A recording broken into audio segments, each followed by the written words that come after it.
लिखा है total distance moved by any point on the periphery of the wheel of the radius R along the surface in one revolution is 2 pi R in pure rolling motion. सही है कि अगर ये एक हमारे पास कोई एक बॉडी है, ये फेरी फेरी पे पॉइंट्स होंगे बहुत सारे, तो अब एक कंप्लीट अगर रोटेशन होगा, एक वन कंप्लीट रेवोल्यूशन होगा, तो ये वाला पॉइंट वापस से यहीं पे आ जाएगा, है ना। और ये डिस्टेंस कितनी ट्रेवल करेगा, अगर इसकी रेडियस आर है तो डिस्टेंस कितनी ट्रेवल करेगा, 2 पाई आर कवर करेगा। सही है।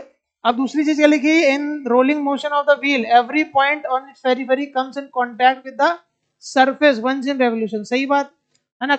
जैसे ये पॉइंट को पी मान ले, ये कभी ना कभी ये जो पॉइंट है यहाँ पे आएगा, जैसे ये पॉइंट को मान ले, ये कभी ना कभी यहाँ पे आएगा जब रोल करेगा, है ना। तो इसका मतलब एक ना एक समय ऐसा होगा कि ये इसके साथ आए।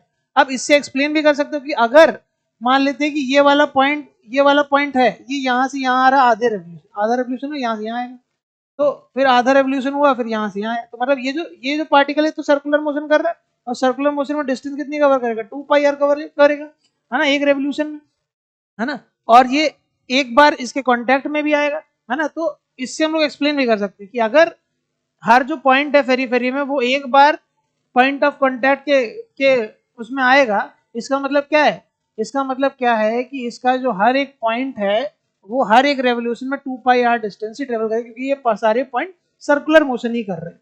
ठीक है, तो ऑप्शन नंबर ए करेक्ट है, दोनों चीजें सही है ना।